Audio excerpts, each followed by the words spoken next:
Hello दोस्तों, हर हर महादेव। तो आप लोग कैसे हैं? आज आप लोग को जैसे पता है कि सावन का महीना चल रहा है और सावन सोमवार व्रत भी आप सब लोग भी करते हैं। आइए आज हम आपको सुनाते हैं सावन सोमवार व्रत कथा।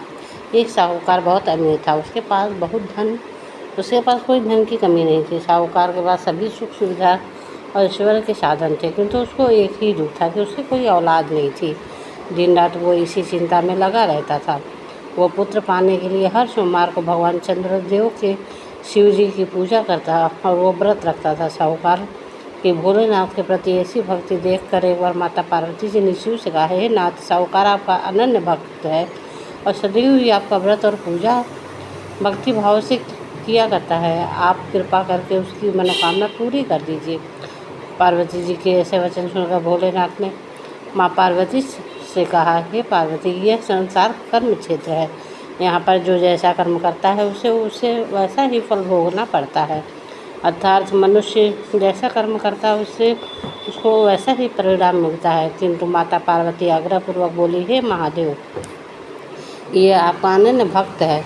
यदि उसको कोई भी दुख है तो आप इसे अवश्य दूर करना चाहिए आपको। यदि आप अपने भक्तों की मनोकामना पूरी नहीं करेंगे तो मनुष्य आपकी सेवा भक्ति क्यों करना चाहेगा। पार्वती जी की ऐसे आग्रह सुनकर शिव जी ने कहा, इस साहूकार का कोई पुत्र नहीं है, इसी कारण ये दिन रात चिंतित और दुखी रहता है। इसके भाग में संतान न होने पर भी मैं इसे पुत्र प्राप्ति के लिए वरदान देता हूँ, किंतु उसका पुत्र केवल 12 वर्ष तक ही जीवित रह सकता है, इसके बाद वो मर जाएगा। इससे अधिक मैं इस साहूकार के लिए कुछ नहीं कर सकता हूँ। यह सभी बातें साहूकार सुन रहा था। इससे ये सारी बातें सुनकर न कोई खुशी हुई और न ही कोई दुख हुआ। वो पूर्वतः शिव जी की पूजा वो व्रत करता रहा।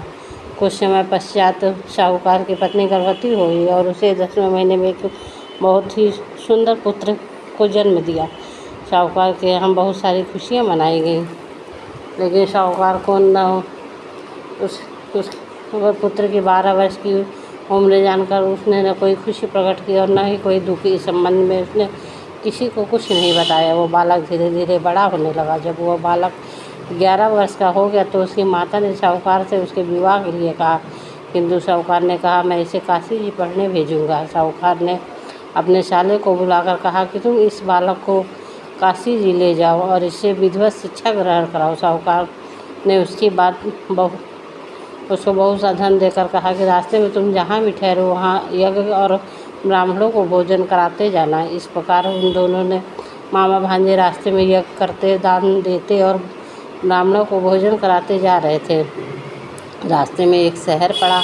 उस शहर में एक राजा की कन्या का विवाह था। एक राजा का लड़का बारात लेकर आया, लेकिन वो एक आंख से काना था। लड़के के पिता को इस बात की बहुत चिंता हुई। वो यही सोच रहा था कि कन्या के माता पिता विवाह में किसी प्रकार की अड़चन न डाल दे। इसी कारण जब उन्होंने साहूकार के अति सुंदर बेटे को देखा तो उसके मन में विचार आया, क्यों न इस लड़के से विवाह का कार्य पूर्ण करा लिया जाए।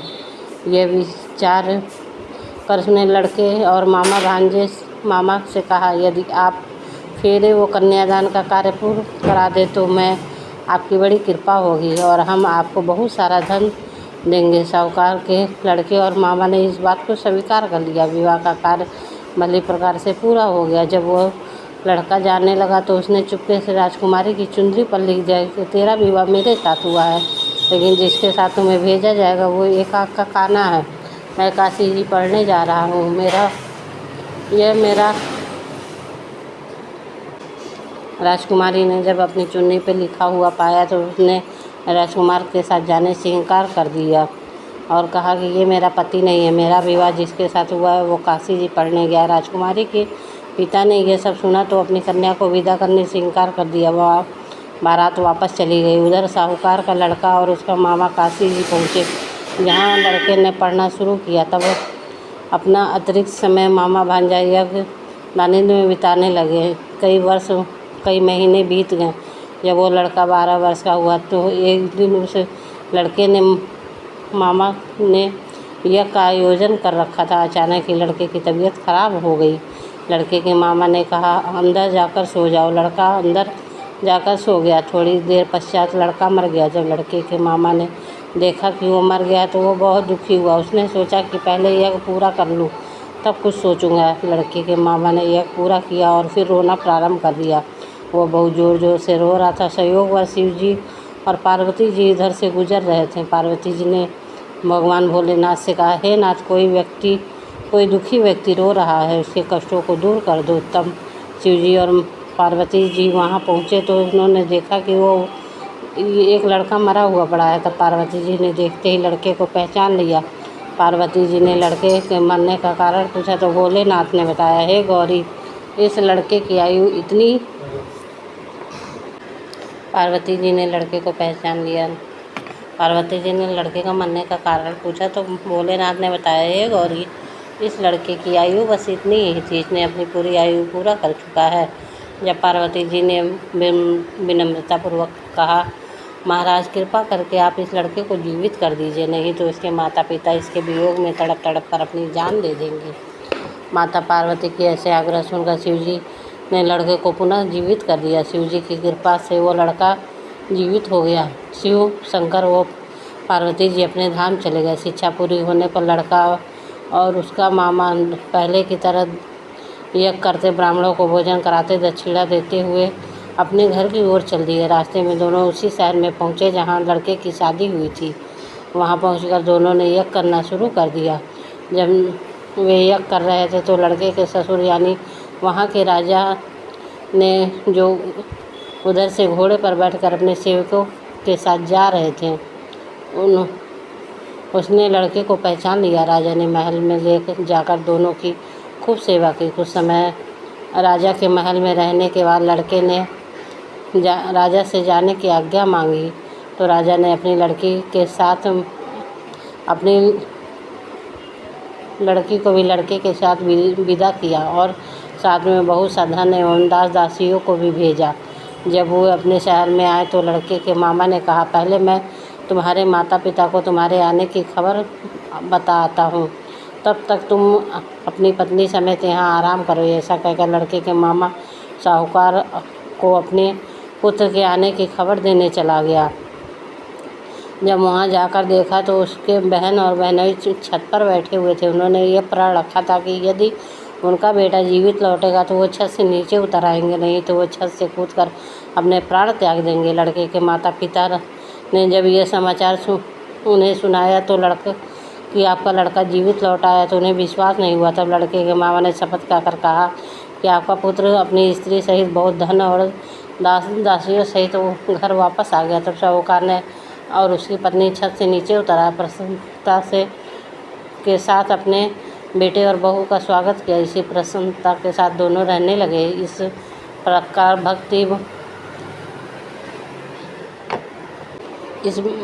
इस प्रकार जो भी भक्ति भाव के कारण शिव जी की पूरा व्रत को रखता है और कथा करता है तो उसके सारे दुख दूर हो जाते हैं।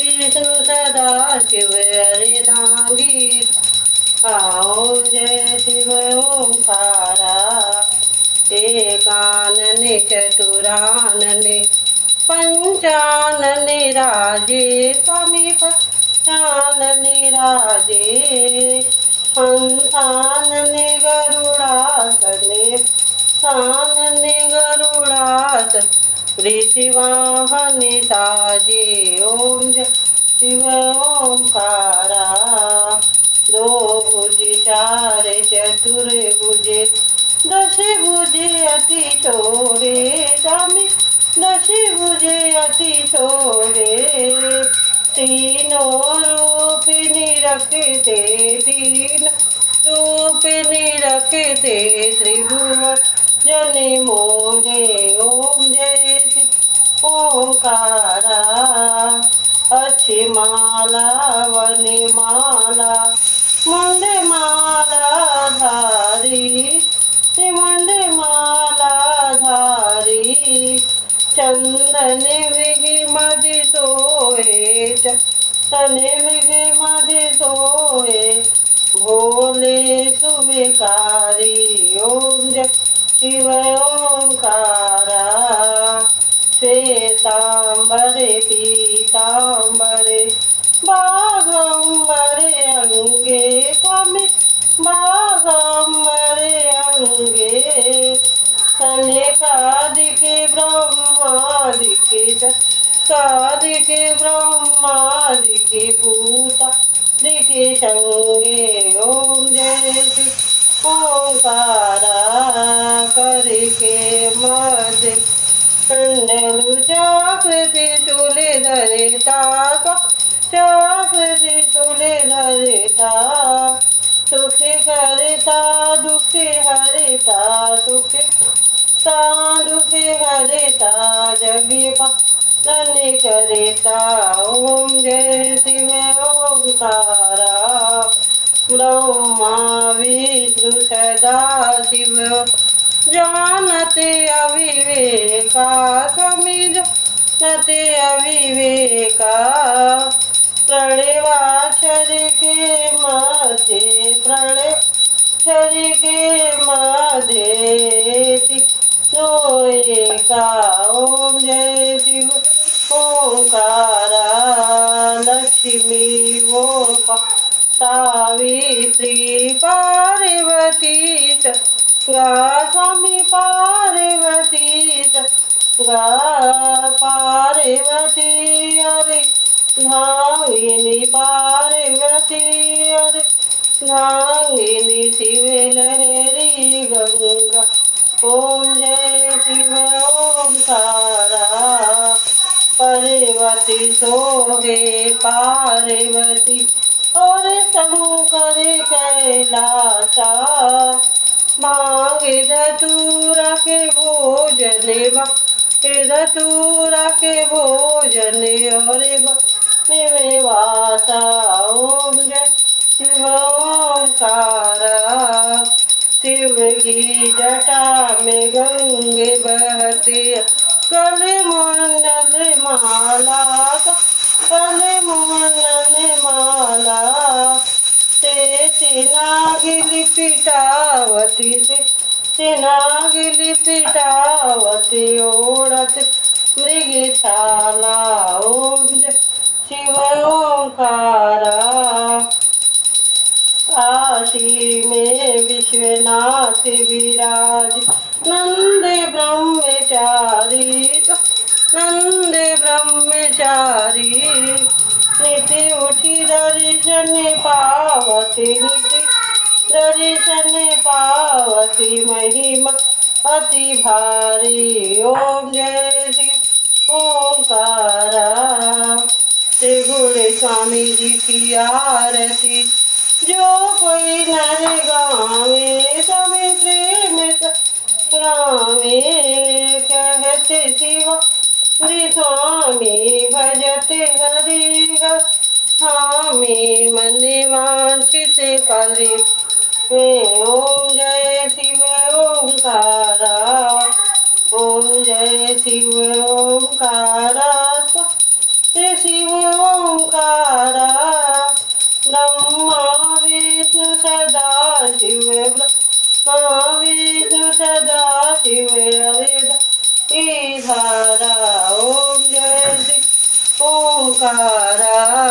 कर्पूरे गौरम गणाम संसारे सारं भुजगेन्द्रयानं सदा वसन्तं कुन्देवं भवानी शेषं नमः तमेव माता च पिता तमेव सखा तमेव विद्यारवणं तमेव सर्वं मम देवदेव